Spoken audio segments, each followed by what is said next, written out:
പഹൽഗാം ഭീകരാക്രമണത്തെ തുടർന്ന് ഉണ്ടായ യുദ്ധസമാനമായ ഒരു സാഹചര്യത്തിലാണ് നമ്മൾ ഇൻസൈറ്റ് തുടങ്ങുന്നത്. പഹൽഗാം ഭീകരാക്രമണത്തിന് ഓപ്പറേഷൻ സിന്ദൂറിലൂടെ ഇന്ത്യ തിരിച്ചടി നൽകുന്നു. പാകിസ്ഥാനിലെ 4 ഭീകരകേന്ദ്രങ്ങൾ, പാക് ഒക്യുപ്പൈഡ് കാശ്മീരിലെ 5 ഭീകരകേന്ദ്രങ്ങൾ ഇതിൽ ആക്രമണം നടത്തുന്നു. അവിടെ കാഷ്വാലിറ്റിയെ സംബന്ധിച്ചുള്ള അഭിപ്രായ വ്യത്യാസങ്ങൾ ഒരുപാടുണ്ട്, നാശനഷ്ടങ്ങളെക്കുറിച്ചുള്ള അഭിപ്രായ വ്യത്യാസങ്ങൾ ഒരുപാടുണ്ട്. ലക്ഷ്യമിട്ടത് ഭീകരകേന്ദ്രങ്ങളാണെങ്കിലും അതിൻ്റെ പാർശ്വങ്ങളിൽ സാധാരണക്കാരായ മനുഷ്യരുടെ ജീവൻ നഷ്ടപ്പെട്ടിട്ടുണ്ടോ എന്ന സംശയങ്ങളുണ്ട്. ഇങ്ങനെ പലതരത്തിലുള്ള കാര്യങ്ങളുണ്ട്. അതിൻ്റെ തുടർച്ചയിൽ ഇന്നലെ രാവിലെയും വൈകുന്നേരവുമായി ഇന്ത്യയിലേക്ക് പാകിസ്ഥാൻ മിസൈലുകൾ തൊടുക്കുന്നു, ഡ്രോണുകൾ അയക്കുന്നു. അതിനെ ഇന്ത്യ പ്രതിരോധിക്കുന്നു. തുടർന്ന് ഇന്ത്യയുടെ തിരിച്ചടി ഉണ്ടാകുന്നു. ഇതൊരു വാർലൈക്ക് സിറ്റുവേഷൻ എന്ന് വേണമെങ്കിൽ നമുക്ക് ഉറപ്പിച്ച് പറയാവുന്നൊരു സാഹചര്യം നമ്മുടെ മുമ്പിലുണ്ട്. അതേസമയം 2 രാജ്യങ്ങളും സ്വയം സംയമനം പാലിക്കുന്നു എന്ന് അവകാശപ്പെടുന്നുമുണ്ട്. പാകിസ്ഥാനിലാകട്ടെ പാകിസ്ഥാൻ ഭരണകൂടത്തിനെതിരെ വിമർശനങ്ങൾ ഉയരുന്നുണ്ട്. പ്രതിപക്ഷ MP-യുടെ ഭാഗത്തു നിന്ന് പാകിസ്ഥാൻ ദേശീയ അസംബ്ലിയിലുണ്ടായ വലിയ വിമർശനം ഇതിനകം തന്നെ വലിയ വാർത്തയായിട്ടുണ്ട്. പാകിസ്ഥാൻ ആർമിക്കെതിരെ വിമർശനം, ആർമി മേധാവിക്കെതിരെ വിമർശനം ഉയരുന്നു എന്നുള്ള റിപ്പോർട്ടുകൾ വരുന്നു. ഇങ്ങനെ പലതരത്തിലുള്ള റിപ്പോർട്ടുകൾ പാകിസ്ഥാനിൽ നിന്ന് വരുന്നുണ്ട്. ഇന്ത്യയിലാകട്ടെ ഇന്ത്യയിൽ രാഷ്ട്രീയ വ്യത്യാസമില്ലാതെ എല്ലാവരും ഇന്ത്യൻ ഗവൺമെൻറ്റും ഇന്ത്യൻ സൈന്യവും എടുക്കുന്ന നടപടികളെ ഒരുമിച്ച് പിന്തുണയ്ക്കുന്ന കാഴ്ചയാണ് നമ്മൾ കണ്ടുകൊണ്ടിരിക്കുന്നത്. എന്തൊക്കെയാണെങ്കിലും ഈ ആക്രമണവും തിരിച്ചടിയും പ്രത്യാക്രമണവും ഒക്കെ ഉണ്ടാകുമ്പോഴും ഇതിൻ്റെ ഇടയിൽ സാധാരണക്കാരായ മനുഷ്യരുടെ ജീവൻ അതിന് ഭീഷണി വരുന്നു എന്നുള്ള വസ്തുത അവിടെയുണ്ട്. അത് ഇന്ത്യയിലാണെങ്കിലും പാകിസ്ഥാനിലാണെങ്കിലും. ഇന്ത്യയിലിപ്പോൾ ജമ്മുവിൽ നിന്ന് അതിർത്തി പ്രദേശങ്ങളിൽ നിന്ന് ആളുകളെ ഒഴിപ്പിക്കുന്നു എന്ന റിപ്പോർട്ടുകൾ വരുന്നുണ്ട്. അതിന് നടപടികൾ സ്വീകരിക്കുകയാണെന്ന് റിപ്പോർട്ട് വരുന്നുണ്ട്. പഞ്ചാബ് അതിർത്തിയിൽ നിന്ന് ആളുകളെ ഒഴിപ്പിക്കുന്നതായിട്ട് റിപ്പോർട്ടുകൾ, ഇങ്ങനെ പല റിപ്പോർട്ടുകൾ വരുന്നുണ്ട്. ആളുകളെ ഒഴിപ്പിക്കുക എന്ന് പറയുന്നത് തന്നെ വലിയൊരു ക്രൈസിസാണ്. കാരണം വെച്ചാൽ ഈ മനുഷ്യന്മാരുടെ ജീവിതം അവിടെ നിന്ന് പറിച്ചു മാറ്റപ്പെടുകയാണ് കുറച്ച് കാലത്തേക്കെങ്കിലും. ഇനി അവർ തിരിച്ചു ചെല്ലുമ്പോൾ ഈ സംഘർഷങ്ങൾ, പാകിസ്ഥാനാണെങ്കിൽ അതിർത്തി നിയന്ത്രണ രേഖയിലൊക്കെ വലിയ ഷെല്ലിംഗ് നടത്തുന്നുണ്ട്. അത് തിരിച്ചു ചെല്ലുമ്പോൾ ഇവരുടെ ഇന്ന് വരെ ഉണ്ടായിരുന്ന ജീവനോപാധികൾ അവിടെ അവശേഷിക്കുമോ എന്നുള്ള ക്വസ്റ്റ്യൻ. അങ്ങനെ ഒരു വലിയ സംഘർഷഭരിതമായ സാഹചര്യത്തിലാണ് നമ്മൾ ഇൻസൈറ്റ് ഇന്ന് തുടങ്ങുന്നത്. നമുക്കൊപ്പം ഉള്ളത് ഡോക്ടർ PJ വിൻസെൻ്റ് ആണ്. അദ്ദേഹം വിദേശകാര്യ വിദഗ്ധനാണ്, അധ്യാപകനാണ്. ഒപ്പം ഈ മേഖലയെക്കുറിച്ചൊക്കെ സൂക്ഷ്മമായി നിരീക്ഷിക്കുകയും ഈ മേഖലയിലെ രാഷ്ട്രീയ സൈനിക സംഭവവികാസങ്ങളെ ആഴത്തിൽ പഠിക്കുകയും ചെയ്ത വ്യക്തിയാണ്. സ്വാഗതം. നമ്മളിപ്പോൾ ഇന്നത്തെ ഈ എന്താ പറയുക, ഓപ്പറേഷൻ സിന്ദൂറിന് ശേഷമുള്ള സാഹചര്യങ്ങൾ വിലയിരുത്തുമ്പോൾ നമ്മളിപ്പോൾ ഉള്ള സിറ്റുവേഷനെ എങ്ങനെ നമ്മൾ മനസ്സിലാക്കണം? ഇപ്പോൾ ഓപ്പറേഷൻ സിന്ദൂറിന് ശേഷമുള്ള ചെറിയ എസ്കലേഷൻ എന്നാണോ, അതോ 2 ഭാഗത്തു നിന്നും അനിയന്ത്രിതമായ ഒരു വിധത്തിലുള്ള എസ്കലേഷൻ ഉണ്ടോ? എങ്ങനെയാണ് നമ്മളതിനെ കാണുന്നത്? ഓപ്പറേഷൻ സിന്ദൂറിന് ശേഷം പാകിസ്ഥാൻ്റെ ഭാഗത്തു നിന്ന് ഒരു ലിമിറ്റഡ് ആയിട്ടുള്ള റെസ്പോൺസ് ഉണ്ടായി. അതിലുള്ള ഒരു പ്രധാനപ്പെട്ട വിഷയം ലൈൻ ഓഫ് കൺട്രോൾ കേന്ദ്രീകരിച്ച് ഒക്ടോബർ 22 പഹൽഗാം സംഭവത്തിന് ശേഷം തന്നെ തുടർച്ചയായിട്ട് ഷെല്ലിങ്ങും വെടിവെപ്പും ഉണ്ടാകുന്നുണ്ട്. അതിപ്പോൾ കുറച്ചുകൂടെ കൂടി.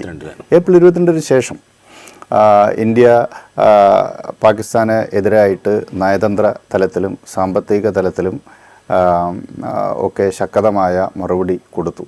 ഇന്ത്യയും പാകിസ്ഥാനും തമ്മിലുള്ള സകല ബന്ധങ്ങളും വിച്ഛേദിക്കപ്പെട്ടു. അതിലേറ്റവും പ്രധാനപ്പെട്ടതാണ് ഇൻഡസ് വാട്ടർ ട്രീറ്റി. അപ്പോൾ Indus water treaty kept abeyance, അത് തൽക്കാലത്തേക്ക് മരവിപ്പിച്ചതോടുകൂടി തന്നെ ലൈൻ ഓഫ് കൺട്രോൾ കേന്ദ്രീകരിച്ച് പാകിസ്ഥാൻ്റെ ഷെല്ലിങ്ങും വെടിവെപ്പും ഇൻറ്റൻസിഫൈഡായി. ശക്തമായ വെടിവെപ്പ് ആരംഭിച്ചു. അതിപ്പോഴും കൂടുതൽ ശക്തമായി തുടരുന്നു ആ മേഖലയിൽ.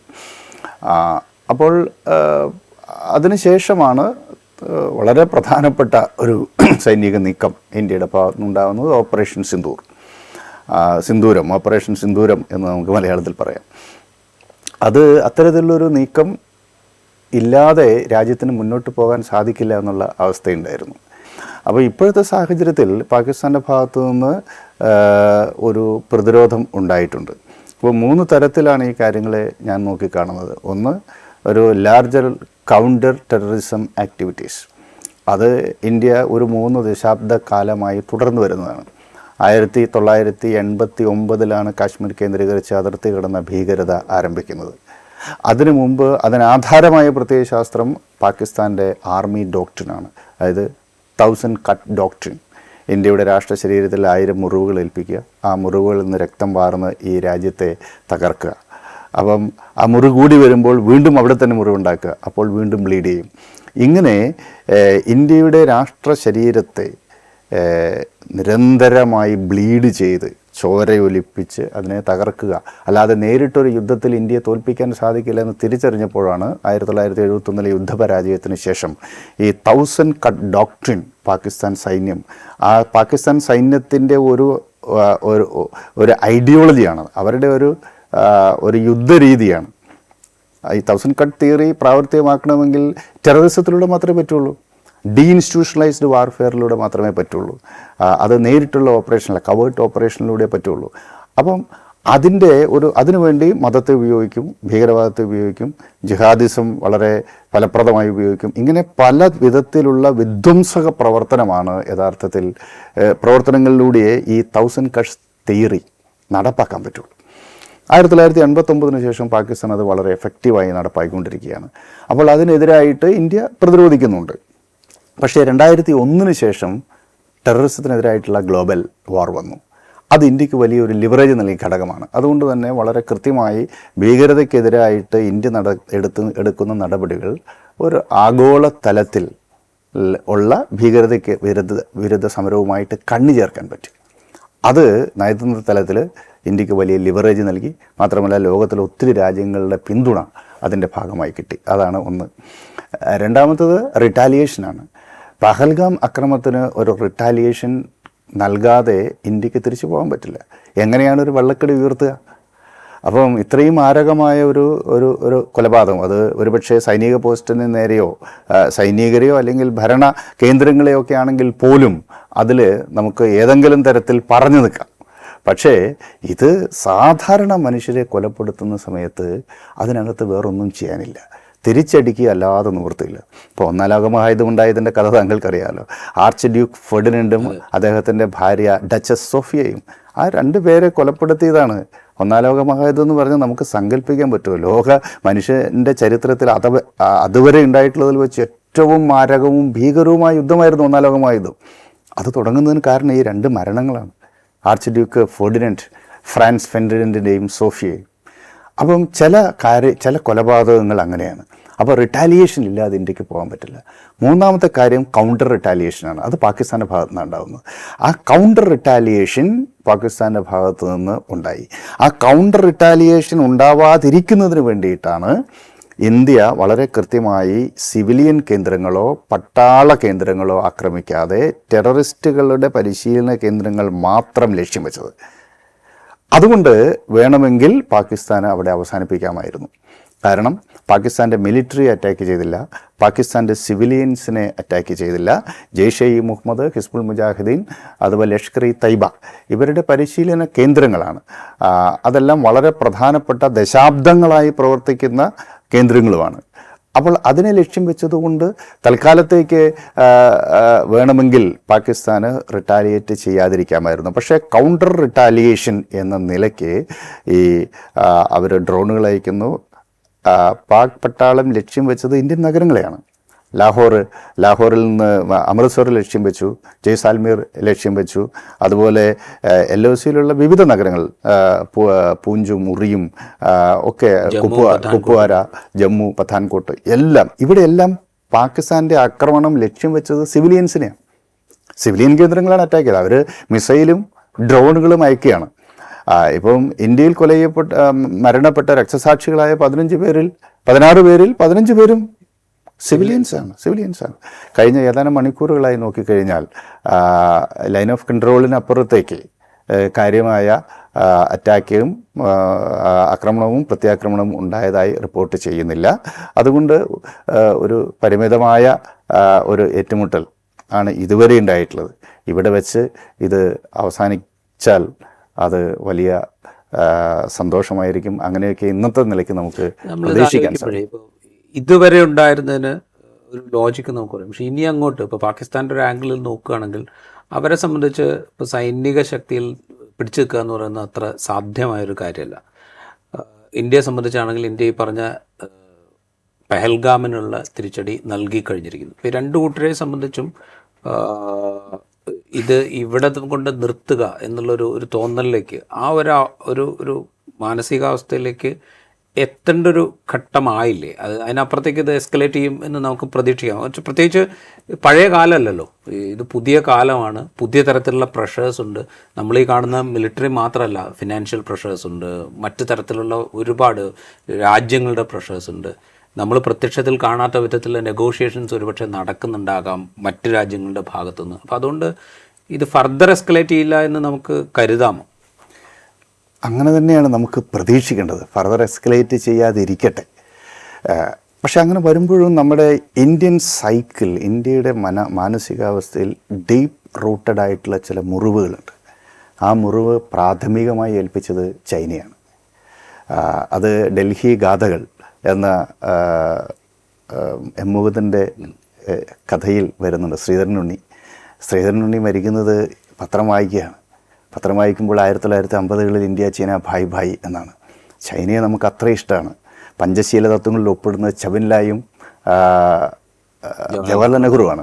അപ്പോൾ ചൗൻലായിയൊക്കെ നമ്മുടെ സ്വന്തം സഹോദരനെ പോലെയാണ്. അപ്പം ഇയാൾ പത്രം വായിക്കുമ്പോഴാണ് 1962 ചൈന ഇന്ത്യയെ ആക്രമിച്ചു. അപ്പോൾ ഹൃദയം പൊട്ടി മരിക്കുകയാണ്. അപ്പം അതിനുശേഷം സഹദേവൻ ചോദിക്കുന്ന ഒരു ചോദ്യമുണ്ട്, ചൗൻലായി കൊമറേഡ് ചൗൻലായി, നിങ്ങൾ എന്തിനിത് ചെയ്തു എന്നാണ് ഈ സഹദേവൻ വിലപിക്കുന്നത്, ശ്രീധരനുണ്ണിയുടെ മകൻ. അപ്പോൾ ചൈനയുടെ ഈ വഞ്ചനയിൽ ഒരു സഖാവായിട്ടുള്ള ഒരു മനുഷ്യനാണ് അയാൾ, ശ്രീധരനുണ്ണി. അയാൾ ഹൃദയം പൊട്ടി മരിക്കാൻ കാരണം അത്രമേൽ 1950കളിൽ ഇന്ത്യക്കാർ ചൈനയെ സ്നേഹിച്ചിരുന്നു. ഇന്ത്യ ചൈന ഭായ് ഭായ് എന്ന് പറയുന്നത് ഒരു ഭരണമുദ്രാവാക്യം മാത്രമായിരുന്നില്ല. ഇന്ത്യയിലെ സകല മനുഷ്യരും സ്വന്തം സഹോദരങ്ങളായിട്ട് ചൈനയെ കണ്ടിരുന്നു. പക്ഷേ ആത്മാർത്ഥമായി സ്നേഹിച്ചവനെ അക്ഷരം പ്രതി വഞ്ചിക്കുക എന്ന് പറയില്ലേ, അതാണ് ചൈനയുടെ ഭാഗത്തു നിന്നുണ്ടായത്. 1959 ടിബറ്റ് ആക്രമണം അത് തന്നെ ഒരിക്കലും സംഭവിക്കാൻ പാടില്ലാത്തതായിരുന്നു. 62 പ്രതീക്ഷിക്കാതെ ആക്രമിച്ചു. നെഹ്റു ഒക്കെ തളർന്നു പോകുന്നതിൻ്റെ ഒരു ചിത്രം നമുക്ക് കാണാൻ സാധിക്കും. കാരണം ഒരിക്കലും പ്രതീക്ഷിക്കുന്നില്ല. വി കെ കൃഷ്ണമേനോൻ രാജിവെക്കേണ്ടി വരുന്നു. ഇന്ത്യയിലെ രാഷ്ട്രീയ നേതൃത്വം, ഭരണാധികാരികൾ, ഇന്ത്യൻ ജനങ്ങൾ ഇത്രമേൽ സങ്കടപ്പെടുകയും വഞ്ചിക്കപ്പെട്ടതിൻ്റെ ഹൃദയവേദന ഇപ്പോഴും നിലനിൽക്കുന്നുണ്ട്. അത് വളരെ പ്രധാനപ്പെട്ടൊരു കാര്യമാണ്. മറ്റൊന്ന് പാകിസ്ഥാനുമായിട്ടുള്ള യുദ്ധമാണ്. പാകിസ്ഥാനുമായിട്ടുള്ള എല്ലാ യുദ്ധത്തിലും ഇന്ത്യ വിജയിച്ചു. പക്ഷേ വിജയിച്ച എല്ലാ സന്ദർഭങ്ങളിലും യുദ്ധവിജയത്തിൻ്റെതായ ഒരു നേട്ടങ്ങളും കയ്യിൽ വയ്ക്കാതെ എല്ലാം തിരിച്ചു കൊടുത്തിട്ടുണ്ട്.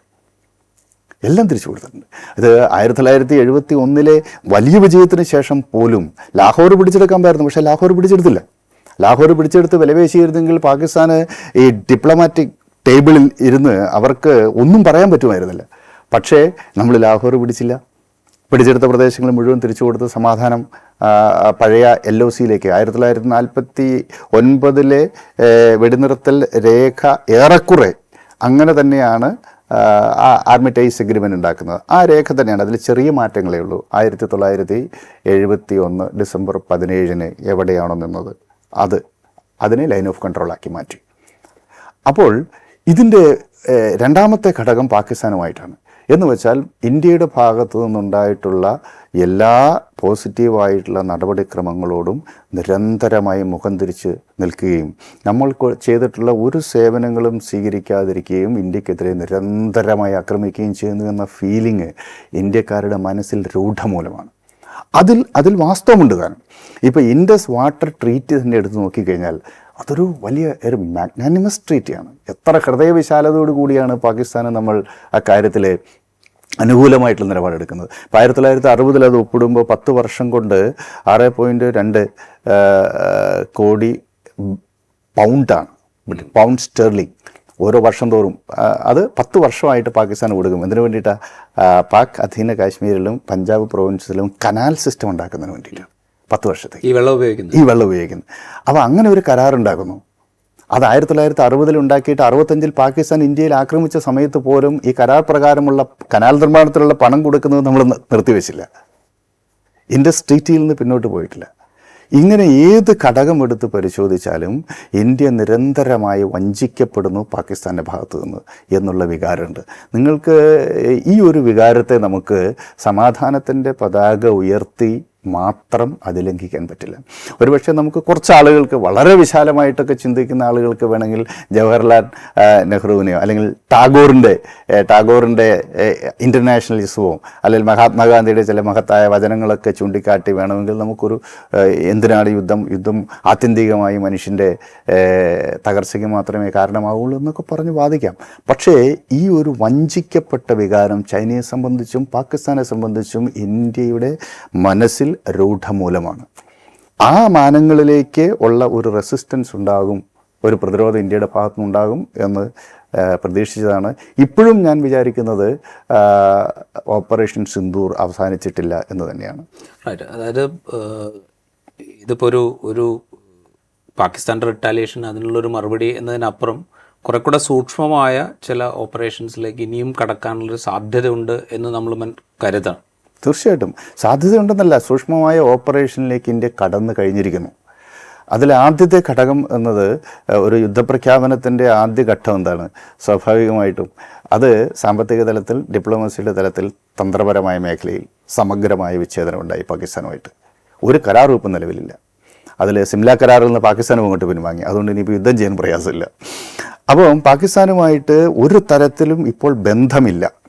സമ്പൂർണ്ണ ബന്ധവിച്ഛേദനം നടന്നിരിക്കുന്നു. ഈ ഇൻഡസ് വാട്ടർ ട്രീറ്റിയിൽ നിന്ന് പിന്മാറിയെങ്കിലും, തൽക്കാലത്തേക്ക് പിന്മാറിയെങ്കിലും അത് സംബന്ധിച്ച നടപടിക്രമങ്ങൾ ഇന്ത്യ തൽക്കാലത്തേക്ക് മരവിപ്പിക്കും എന്നാണ് തുടക്കത്തിൽ പ്രതീക്ഷിച്ചത്. പക്ഷേ അങ്ങനെയല്ല, ശക്തമായ നടപടികളിലേക്ക് തന്നെ പോവുകയാണ്. കിഷൻഗംഗ അണക്കെട്ടും അതുപോലെ സർവൽ അണക്കെട്ട്, അതുപോലെ ബഗ്ലിഹാർ അണക്കെട്ട്, ഇതെല്ലാം അവിടെയെല്ലാം വെള്ളം തടഞ്ഞു വെക്കാനും ചിലപ്പോൾ തുറന്നു വിടാനും ഒക്കെയുള്ള, അതായത് ആക്ഷനിലേക്ക് പോയിരിക്കുന്നു എന്നർത്ഥം. അതായത് ഈ കെപ്റ്റിൻ അബയൻസ് എന്ന് പറഞ്ഞ് ഈ കരാറങ്ങ് മാറ്റിവെക്കുക മാത്രമല്ല, എന്ത് ചെയ്യാൻ സാധിക്കും? പാകിസ്ഥാനെ വെള്ളത്തിൽ മുക്കാൻ പറ്റുമെങ്കിൽ അങ്ങനെ, വെള്ളം കൊടുക്കാതിരിക്കാൻ പറ്റുമെങ്കിൽ അങ്ങനെ, ഈ രണ്ട് ഓപ്ഷൻസും ഒരുപോലെ ഇംപ്ലിമെൻ്റ് ചെയ്തിരിക്കുന്നു എന്നതാണ് പ്രധാനം. ബാക്കി കാര്യങ്ങളെല്ലാം അറിയാമല്ലോ, വ്യോമ സ്പേസിലുള്ള നിയന്ത്രണം, പോസ്റ്റൽ നിയന്ത്രണം, എല്ലാ കാര്യവും മാറ്റും. രണ്ടാമത്തെ കാര്യം, ഇന്ത്യയിൽ കടന്നു കയറി ഇത്രയധികം അക്രമം നടത്തി എങ്കിലും അതിൽ ഇന്ത്യക്കാരെ ഏറ്റവും അധികം അപമാനിച്ച സംഭവമാണ്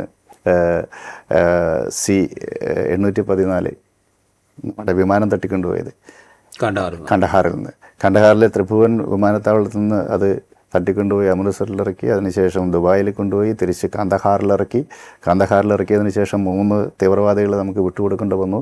ഇതിൽ പര അപമാനം ഇന്ത്യക്കില്ല, ഇത്രയും അധികം. അത് ഒരു അങ്ങേയറ്റത്തെ അപമാനം ഇന്ത്യക്ക് ഉണ്ടായി എന്നുള്ളത് പ്രധാനമാണല്ലോ. അതിന് നേതൃത്വം അങ്ങനെ അന്ന് നമ്മൾ പുറത്തൂടെ ഹാഫിസ് സയ്യിദും പിന്നെ ഈ മസൂദ് അഷറൊക്കെ ആണല്ലോ ഇന്ന് ജെയ്ഷെ മുഹമ്മദും LET ലഷ്കർ ഇ തൈബയ്ക്കൊക്കെ നേതൃത്വം നൽകുന്നത്. അപ്പം അതൊക്കെയുണ്ട്. ഇതൊക്കെ എന്ന് പറഞ്ഞാൽ ഒരു പരാജയം നമ്മളുടെ മനസ്സിൽ ആഴത്തിലുള്ള മുറിവുണ്ടാക്കും എന്നുള്ളതാണ്. പലപ്പോഴും ദേശീയതയുടെ പ്രധാനപ്പെട്ട ഊർജം കളക്റ്റീവ് വിക്ടറിയേക്കാൾ സംഘടിതമായ പരാജയങ്ങളാണ്. ഇപ്പം ഈ ജൂത ദേശീയതയെ കഴിഞ്ഞ 2000 വർഷമെങ്കിലുമായിട്ട് അത് നിലനിർത്തിയ ഏറ്റവും പ്രധാനപ്പെട്ട ഘടകം അവരുടെ സമ്പൂർണ്ണ പരാജയമാണ്. അതായത് റോമക്കാർ അവിടെ തകർത്ത്, ജെറുസലേം ദേവാലയം തകർത്ത് അവരെ ലോകത്ത് മുഴുവനും ഓടിച്ചു കളഞ്ഞു, ചെതറച്ചു കളഞ്ഞു. അങ്ങനെ ലോകം മുഴുവൻ ചെതറപ്പെട്ടപ്പോഴും ഈ പരാജയമാണ് അവരെ എന്ത് ചെയ്തത്? ഐക്യപ്പെടുത്തി നിർത്തിയ ഘടകം എന്ന് പറഞ്ഞതുപോലെയാണ് ഇതൊക്കെ ഈ ചൈനയുടെ വഞ്ചനയും നമ്മുടെ കണ്ടഹാർ വിമാനം തട്ടിക്കൊണ്ടുപോകലൊക്കെ ഇന്ത്യൻ സെക്യൂരിറ്റി ഫോഴ്സസിൻ്റെയും ഇന്ത്യൻ മനസ്സിലും ഉണ്ടാക്കിയിട്ടുള്ള ആ ഒരു മുറിവുണ്ടല്ലോ, അത് ചെറുതല്ല. അപ്പോൾ ഇതൊക്കെ ഉണ്ടെങ്കിലും പാകിസ്ഥാനിലെ ആഭ്യന്തര സംഘർഷങ്ങളിൽ ഇടപെടുക എന്നുള്ളത് ഉണ്ടായിരുന്നില്ല. പക്ഷേ ഇപ്പോൾ നമുക്ക് ഔദ്യോഗികമായ സ്ഥിരീകരണമില്ലെങ്കിലും ബലൂചിസ്ഥാൻ ലിബറേഷൻ ആർമി അതിൻ്റെ പ്രവർത്തനങ്ങൾ, അതുപോലെ പാകിസ്ഥാൻ്റെ വിവിധ മേഖലയിൽ പാകിസ്ഥാൻ്റെ പാകിസ്ഥാനെതിരെ പ്രവർത്തിക്കുന്ന ശക്തികൾക്ക് വലിയ സ്ഥൈര്യം കൈവന്നിരിക്കുന്നു. അത് പണ്ടാര പറഞ്ഞ പോലെ ഒരു എക്സ്റ്റേണൽ ഫോഴ്സിൻ്റെ സഹായമില്ലാതെ ഇവർക്ക് സ്ഥൈര്യം ഉണ്ടാവില്ല. ഇപ്പോൾ ഇന്ത്യയിൽ തന്നെ നമുക്ക് ഖലിസ്ഥാൻ തീവ്രവാദം ഏറെക്കുറെ അവസാനിച്ച മട്ടായിരുന്നു. പക്ഷേ കാനഡയിൽ ഖലിസ്ഥാൻ പാർട്ടിയുടെ പിന്തുണയോടുകൂടി കഴിഞ്ഞ ഗവൺമെൻറ്, ജസ്റ്റിൻ ട്രൂഡോയുടെ ഗവൺമെൻറ് അധികാരത്തിൽ വന്നതോടുകൂടി വീണ്ടും ശക്തിപ്പെട്ടല്ലോ. കാരണം എന്താ? കാനഡയിലെ ഭരണത്തിൻ്റെ പിന്തുണയാണ്. അപ്പോൾ നമ്മൾ ശ്രീലങ്ക എടുത്താൽ അത് വളരെ കൃത്യമാണ്. ഇന്ത്യയുടെ പിന്തുണയുള്ള സമയത്ത് LTTE തൊടാൻ പറ്റും. LTTE നോർത്തേൺ മേഖലയിൽ ഒരു സമാന്തര സർക്കാരായി പ്രവർത്തിച്ചില്ലേ? പക്ഷേ ഇന്ത്യയുടെ പിന്തുണയെങ്കിൽ പിൻവലിച്ചതോടുകൂടി അടിച്ച് തകർന്നു പോയി. അപ്പോൾ ഈ നോൺ സ്റ്റേറ്റ് ആക്ടേഴ്സ് ആണ് ടെററിസ്റ്റ് ഓർഗനൈസേഷനുകൾ. പക്ഷേ അവർക്ക് മറ്റ് സ്റ്റേറ്റുകളുടെ പിന്തുണ ഉള്ള ഘട്ടത്തിൽ മാത്രമേ ശക്തമായി നിലനിൽക്കാൻ പറ്റുള്ളൂ. താലിബാൻ 1996 അഫ്ഗാനിസ്ഥാനിൽ അധികാരത്തിൽ വരുന്നത് പാകിസ്ഥാൻ്റെ പിന്തുണയുള്ളതുകൊണ്ടാണ്, പാകിസ്ഥാൻ്റെ സപ്പോർട്ടുള്ളതുകൊണ്ട്. അതുകൊണ്ട് ബലൂചിസ്ഥാൻ ലിബറേഷൻ ആർമി ആണെങ്കിലും ഇപ്പോൾ തെഹരീക്കെ ഈ താലിബാൻ ഈ പാക് താലിബാൻ ആണെങ്കിലും ഇപ്പോൾ നടത്തുന്ന മുന്നേറ്റങ്ങൾക്ക് പിന്നിൽ അതിശക്തമായ പിന്തുണക്കാരുണ്ട്. അപ്പോൾ പാകിസ്ഥാൻ ആന്തരികമായി ശിഥിലീകരണ ശക്തികൾ, പാകിസ്ഥാൻ അകത്തുള്ള ശിഥിലീകരണ ശക്തികളെ പ്രൊമോട്ട് ചെയ്യുന്ന ശക്തികൾ പുറത്തുണ്ട്. അത് ചെയ്യുന്നുണ്ട്. അത് നമ്മുടെ ചെയ്യുന്നുണ്ടെന്നോ ഇന്ത്യ ചെയ്യുന്നുണ്ടെന്നോ നമുക്കിപ്പോൾ പറയാൻ പറ്റില്ല, അത് പറയുന്നത് ശരിയുമല്ല. പക്ഷേ ദാറ്റ്സ് എ ഫാക്ട്. അതാണ് വളരെ പ്രിസൈസ് ആയിട്ടുള്ള ആക്രമണം നടത്താനായിട്ട് ബലൂചി ലിബറേഷൻ ആർമി സാധിക്കുന്നതുകൊണ്ടാണ്. അപ്പോൾ 3 ഫ്രണ്ടിൽ ഒരേ സമയം ഇന്ത്യ ആക്രമണം നടത്തുന്നതാണ്. ഒന്ന്, ഡിപ്ലോമസി, സാമ്പത്തിക രംഗം അടക്കമുള്ള പ്രവർത്തനങ്ങൾ, ആ മേഖലയിൽ സമ്പൂർണ്ണ വിച്ഛേദനം. രണ്ടാമത്തത് കൈനറ്റിക് ആക്ഷൻ, മിലിറ്ററി ആക്ഷൻ. മൂന്നാമത്തത് പാകിസ്ഥാനകത്ത് പ്രവർത്തിക്കുന്ന എല്ലാ ശിഥിലീകരണ ശക്തികളെയും ഏതൊക്കെ രൂപത്തിൽ ഉപയോഗിക്കാൻ പറ്റുമോ അത്. ഈ 3 ഫ്രണ്ടിലും ഒരുപോലെ ഇന്ത്യൻ ഭാഗത്തുനിന്ന് പുഷ് വരുന്നുണ്ട്. ഇത് മനസ്സിലാക്കി തന്ത്രപരമായി ഇതിനെ നേരിടാനുള്ള യാതൊരു സാങ്കേതിക വിദ്യയും പാകിസ്ഥാനില്ല. അവരിപ്പോഴും പഴയ 2 നേഷൻ തിയറിയും പറഞ്ഞ് ഇരിക്കുകയാണ് എന്നുള്ളതാണ് വാസ്തവം. റൈറ്റ്. അത് അങ്ങനെ പറയുമ്പോൾ അതുകൊണ്ടാണ് ഞാൻ ചോദിക്കുന്നത്, ഇത് ഒരു പരിധി കഴിഞ്ഞ് എസ്കലേറ്റ് ചെയ്യാനൊന്നും പാകിസ്ഥാനെ കൊണ്ട് സാധിക്കും എന്ന് നമ്മൾ പ്രതീക്ഷിക്കുക വയ്യ, അല്ലെങ്കിൽ അതിനൊരു സാധ്യതയുണ്ടോ? അങ്ങനെയാണെങ്കിൽ ഇത് എന്താ പറയുക, ഇപ്പോഴുള്ളൊരു വാർലൈക്ക് സിറ്റുവേഷൻ എന്നതിനപ്പുറത്തേക്ക് പോകില്ല എന്ന് നമ്മൾ കണക്കൂട്ടിക്കൂടെ? നമ്മളൊരു വലിയ വാർ എന്നുള്ളൊരു, ഇപ്പോൾ തന്നെ ആ ഒരു വല്ലാത്ത യുദ്ധത്തിന് വേണ്ടിയിട്ടുള്ള വാദം, ഇതൊക്കെ വലിയ തോതിൽ ഇങ്ങനെ നടക്കുന്നുണ്ട്. അതിന് ഈ അതിദേശീയതയുടെ ഒരു പശ്ചാത്തലവും കൂടിയുണ്ട്. അതിലേക്കൊന്നും പോകാതെ നിൽക്കുക എന്നുള്ളതല്ലേ കുറെ കൂടെ അങ്ങനെ നിൽക്കണം എന്നുള്ളതാണ് ഏറ്റവും പ്രധാനപ്പെട്ട കാര്യം. പക്ഷേ ഇതിൽ ഈ വർത്തമാനകാലത്തിൽ 2 രാജ്യങ്ങൾ ഏറ്റുമുട്ടുന്നു എന്നുള്ളത് പ്രധാനമാണ്. പക്ഷേ എല്ലാ ഏറ്റുമുട്ടലുകൾക്ക് പിന്നിലും ഒരു ഐഡിയോളജി ഉണ്ട്. ആ പ്രത്യയശാസ്ത്രം വളരെ പ്രധാനപ്പെട്ടതാണ്. അതാണ് ഈ ജിഹാദി ജനറൽ എന്നൊക്കെ പിന്നീട് വിമർശിക്കപ്പെട്ട അസിം മുനീർ കഴിഞ്ഞ ഏപ്രിൽ 14 അദ്ദേഹത്തിൻ്റെ പ്രസംഗം വന്നത്. വെച്ചാൽ 1940കളിൽ ഇന്ത്യ പാക് വിഭജനത്തിനേക്ക് ആധാരമായ രീതിയിൽ ഇന്ത്യയിൽ വിഭജനങ്ങൾ ഉണ്ടാകുകയാണല്ലോ. മുസ്ലിം ലീഗ് ഒരു ഭാഗത്തും മറുഭാഗത്ത് ചില ഹിന്ദുത്വ ശക്തികളും ഒക്കെ ഏറ്റുമുട്ടുന്ന മുഖാമുഖം നിൽക്കുന്ന ഒരു സാഹചര്യം ഉണ്ടായി. പക്ഷേ ഹിന്ദുത്വ ശക്തികൾക്കന്ന് വലിയ സ്വാധീനമൊന്നുമില്ല. കോൺഗ്രസ്സിലൊക്കെ കുറച്ച് അനുഭാവികൾ അതിനുണ്ട്, അതിനപ്പുറത്തേക്ക് അവർക്ക് കാര്യമായ ശക്തിയില്ല. അതേസമയം ജിന്നയുടെ നേതൃത്വത്തിൽ മുസ്ലിം ലീഗ് ശക്തമായി 2 നേഷൻ തിയറി മുന്നോട്ട് വെച്ചു. Hindus and Muslims R 2 nationalities എന്നുള്ളതായിരുന്നു. ഹിന്ദുക്കളും മുസ്ലിമുകളും 2 ദേശീയതകളായതിനാൽ ഒരു ദേശരാഷ്ട്രമായി അവർക്ക് ഇരിക്കാൻ പറ്റില്ല, 2 ദേശരാഷ്ട്രം തന്നെ വേണം എന്നുള്ളതാണ്. അത് ബ്രിട്ടീഷ് ഇന്ത്യയിലെ കാര്യമാണ്. പക്ഷേ ആ 40കളിലെ ആശയം വീണ്ടും ഇയാൾ ഉയർത്തുകയാണ്. മാത്രവുമല്ല, ഇന്ത്യ എന്ന് സ്പെസിഫിക് ആയിട്ട് പറയുന്നതിന് പകരം ഹിന്ദു എന്നുള്ളത്. അപ്പോൾ ഇന്ത്യയും പാകിസ്ഥാനും തമ്മിലുള്ള സംഘർഷം ഹിന്ദു മുസ്ലിം സംഘർഷം ആണ് എന്ന ഒരു പ്രത്യയശാസ്ത്രപരമായ വ്യാഖ്യാനം കൊണ്ടുവരാനാണ് അദ്ദേഹം ശ്രമിച്ചത്. അപ്പോൾ ഈ മതം അല്ലാതെ പാകിസ്ഥാനൊന്നും പറയാനില്ല. പക്ഷേ ഇതിൽ ഏറ്റവും രസകരമായി ഇന്ത്യക്കാർ പല ആളുകളും മനസ്സിലാക്കാത്തൊരു കാര്യം, ഇന്ത്യ വിഭജനം ഹിന്ദു മുസ്ലിം വിഭജനമല്ല.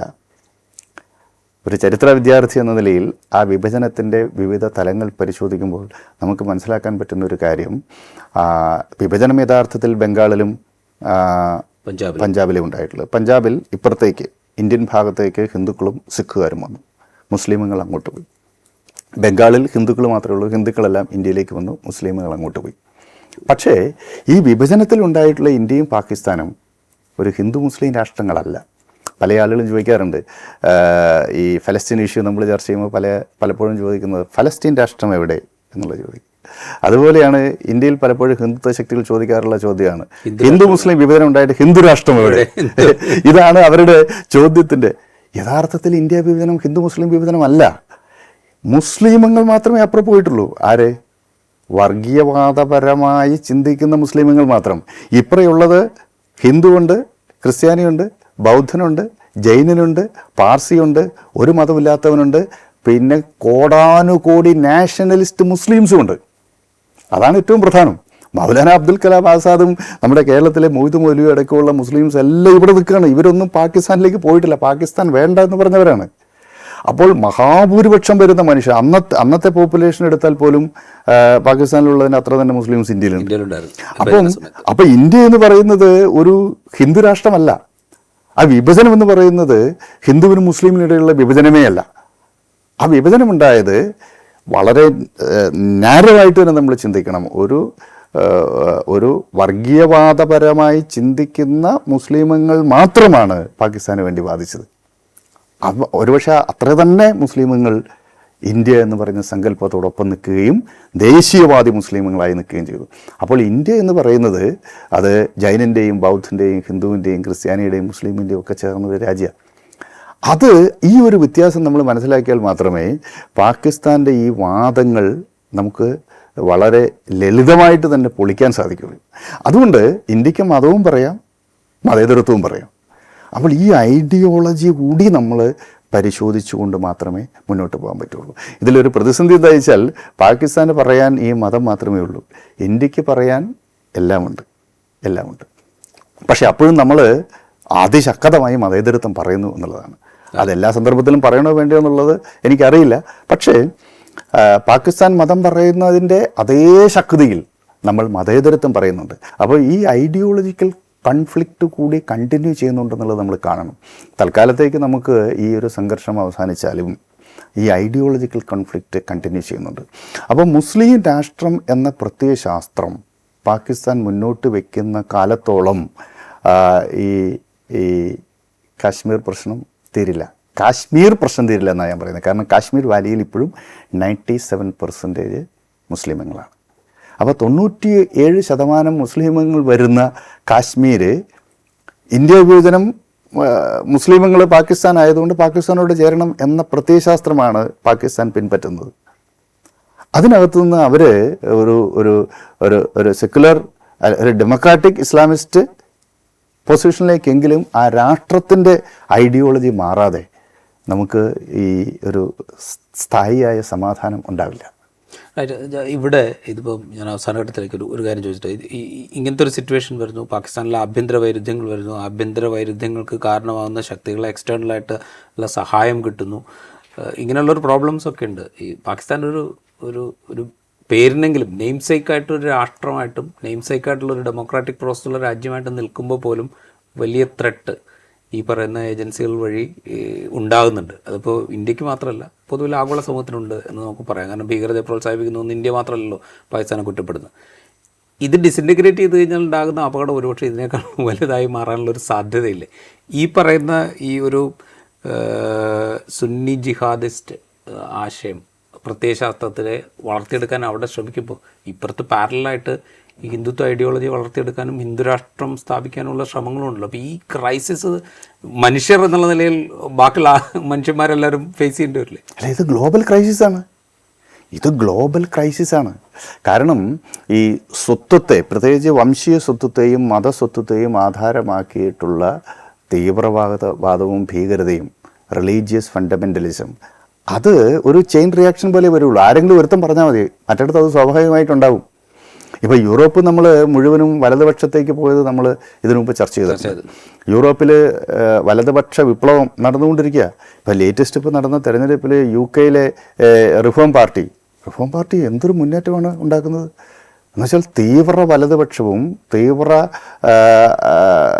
വംശീയ സ്വത്വവും തീവ്ര മതസ്വത്വവും എന്ന് വെച്ചാൽ അവർക്കല്ലെങ്കിൽ തന്നെ ആംഗ്ലിക്കൻ ചർച്ച നാഷണൽ ചർച്ചാണ്. അപ്പം പക്ഷേ അതിൻ്റെ എക്സ്ട്രീം നാഷണലിസ്റ്റ് ഫോമിലേക്ക് പോവുകയാണ്. അപ്പോൾ എക്സ്ട്രീം നാഷണലിസ്റ്റ് റിലീജിയസ് ഐഡൻറ്റിറ്റിയിലേക്കും റിലീജിയസ് ഫണ്ടമെൻ്റലിസത്തിലേക്കും വംശീയ സ്വത്വത്തിലേക്കുമൊക്കെയുള്ള മടങ്ങിപ്പോക്ക് യൂറോപ്പിലുടനീളം കാണാം, അമേരിക്കയിലും കാണാം. അപ്പോൾ ഇത് ഗ്ലോബൽ ഫിനോമിനനാണ്. അപ്പം ഇപ്പോൾ പാകിസ്ഥാനിന് പല കഷ്ണമായാലും ഓരോ സ്ഥലത്തും ഇത് വളർന്നു വരും. അത് ബംഗ്ലാദേശിൽ പുതിയ രൂപത്തിൽ വരും, അപ്പോൾ ഇന്ത്യയിൽ അത് ശക്തിപ്പെടും. പക്ഷേ പാകിസ്ഥാനിലുള്ള ഒരു പ്രധാനപ്പെട്ട വിഷയം ഈ പാകിസ്ഥാൻ സാഹോദര്യത്തോടുകൂടി കണ്ട രാജ്യമാണ് അഫ്ഗാനിസ്ഥാൻ. പക്ഷേ ഇപ്പോഴത്തെ സാഹചര്യത്തിൽ നോക്ക്, ഈ റിലീജിയസ് ഐഡൻറ്റിറ്റി പൊളിറ്റിക്സ് എന്ന് പറഞ്ഞാൽ ഭീകരമാണെന്നേ. അതൊരിക്കലും മനുഷ്യനെ ഒന്നിപ്പിക്കുന്നതല്ല, ആളുകളെ വേർതിരിച്ച് നിർത്തുന്നതാണല്ലോ. ജിഹാദിസത്തിൻ്റെ പേരിൽ ഐക്യപ്പെട്ടവരാണ് പാകിസ്ഥാനിലെ പഠാൻകാരും അവിടുത്തെ തലിബാൻകാരും പാകിസ്ഥാനിലെ തീവ്രവാദ സംഘങ്ങളും പാകിസ്ഥാൻ മിലിറ്ററിയും ഒക്കെ. ജിഹാദിസമാണല്ലോ അവർ ഒന്നിച്ച ഘടകം. ആ ജിഹാദിസം മെല്ലെ പോയി, തലിബാൻ അവിടെ അധികാരത്തിൽ വന്നതോടുകൂടി ഇനി അതിന് സ്കോപ്പില്ല. സ്വാഭാവികമായിട്ടും എത്നിക് ഐഡൻറ്റിറ്റി പുറത്തേക്ക് വന്നു. ആ എത്നിക് ഐഡൻറ്റിറ്റി പുറത്തേക്ക് വന്നപ്പോഴാണ് പത്താൻ വംശീയ ദേശീയത വരുന്നത്. ഈ പത്താൻ വംശീയ ദേശീയതയും പാകിസ്ഥാനും തമ്മിൽ മുഖാമുഖം വന്ന സന്ദർഭത്തിലാണ് പത്താനികളുടെ തീവ്രവാദ സംഘം, ഭീകര സംഘമായ പാക് താലിബാൻ അഥവാ തെഹ്രീക്ക് താലിബാൻ പാകിസ്ഥാനെതിരാകുന്നത്. ഇപ്പോൾ അവരുടെ വാദം എന്താണ്? ഇമ്രാൻഖാൻ, പത്താനായ ഇമ്രാൻഖാനെ പുറത്താക്കിയത് അസിം മുനീറാണ്. അപ്പോൾ പത്താനികൾ അവിടെ പീഡിപ്പിക്കപ്പെടുന്നു. രണ്ടാമത് ഖൈബർ പഷ്തൂൺഖ പ്രോവിൻസിൽ ധാരാളം പത്താനികളുണ്ട്. അപ്പോൾ ഈ പത്താനി ദേശീയത ശക്തിപ്പെടുത്തി അവരെല്ലാം ചേർന്ന് പത്താൻ അഫ്ഗാനിസ്ഥാനായി മാറണം. അപ്പോൾ വിശാല പത്താൻ സ്റ്റേറ്റ് രൂപം കൊള്ളണം എന്ന നിലയ്ക്കുള്ള വംശീയ ദേശീയതയിലേക്ക് പത്താൻ വംശജർ നീങ്ങി. അവിടെയാണ് പാകിസ്ഥാനെതിരായിട്ട് എന്ത് വരുന്നത്? തെഹ്രീക്ക് ഈ താലിബാൻ പ്രവർത്തിക്കുന്നത്. ഇനി ബലൂജി നാഷണാലിസം അങ്ങനെ തന്നെയാണ്. അവിടെ ബലൂജി എന്ന് പറയുന്ന ട്രൈബൽ ദേശീയതയാണ്, ആ ഗോത്ര ദേശീയതയാണ് വന്നത്. അവരും മുസ്ലിംസാണ്, സുന്നി മുസ്ലിംസാണ്. പക്ഷേ ഈ ഗോത്ര ദേശീയത വന്നപ്പോൾ സ്വാഭാവികമായിട്ടും പാകിസ്ഥാനെതിരായിട്ട് അവർ അണിനിരക്കുന്ന സാഹചര്യമുണ്ടായി. അതുകൊണ്ട് ഐഡൻറ്റിറ്റി പൊളിറ്റിക്സ് വളരെ ജാതി, മതം, വർഗം, വർണ്ണമൊക്കെ പറഞ്ഞു തുടങ്ങാൻ എളുപ്പമാണ്. ഇത് പറഞ്ഞു തുടങ്ങിയാൽ അത് പറയുന്നവരിൽ നിൽക്കില്ല, ഇത് കേൾക്കുന്നവനിലേക്കെല്ലാം പടരുന്ന ഒരു ക്യാൻസറാണ്. അത് സംഭവിച്ചിരിക്കുന്നുള്ളതാണ്. അതുകൊണ്ട് ഒരു മതത്തിൽ ഫണ്ടമെന്റലിസം വളർന്നാൽ മതി, അത് സ്വാഭാവികമായിട്ട് മറ്റു മതങ്ങളിലേക്കെല്ലാം വ്യാപിക്കും. അതാണ് ഇപ്പോഴത്തെ പ്രതിസന്ധി. അതിനെ ഇന്ത്യയുടെ വിശാലമായ സാംസ്കാരികമായ കൾച്ചറൽ ക്യാപിറ്റൽ കൊണ്ടാണ് നമ്മൾ തൽക്കാലമെങ്കിലും മറികടന്നത്. നോക്കൂ, ഹിന്ദുക്കളെ നോക്കിയിട്ടാണ് വെടിവെച്ച് വന്നത്, കലിമ ചൊല്ലിച്ചൊക്കെ. യഥാർത്ഥത്തിൽ ഇങ്ങനെയൊരു സംഭവം പാകിസ്ഥാനിലാണ് ഉണ്ടാകുന്നതെന്ന് ആലോചിച്ച് നോക്കി. മുസ്ലിമുകളെ വേർതിരിച്ച് നിർത്തി, മുസ്ലിം സ്ത്രീകളുടെ പർദ്ദയൊക്കെ അങ്ങോട്ട് മാറ്റി പരിശോധിച്ച് ഒക്കെ അങ്ങനെ ഒരു സ്റ്റേറ്റ് ആക്ഷൻ ഇന്ത്യൻ മിലിറ്ററിയുടെ ഭാഗത്തു നിന്ന് ഉണ്ടായിക്കഴിഞ്ഞാൽ എന്തായിരിക്കും റെസ്പോൺസ്? അപ്പം ഇത് റിലീജിയസ് ഐഡൻറ്റിറ്റി പറയുന്നത് വലിയ പ്രശ്നമാണ്. അത് എല്ലാ ഐഡൻറ്റിറ്റികൾക്കും ഈ പ്രശ്നമുണ്ട്. അതുകൊണ്ടാണ് നമ്മൾ എപ്പോഴും പറയുന്നത് ഈ ജാത്യാതീതവും മതാതീതവുമായ ഒരു ജനകീയത ഇന്ത്യൻ ദേശീയ പ്രസ്ഥാനത്തിൻ്റെ ഭാഗമായി ഇന്ത്യയിൽ ഉണ്ടായിട്ടുണ്ട്. അത് ഗാന്ധിയൻ കൺസ്ട്രക്റ്റീവ് പ്രോഗ്രാമിൽ തുടങ്ങി വന്നതാണ് ആ ഒരു ദേശീയത.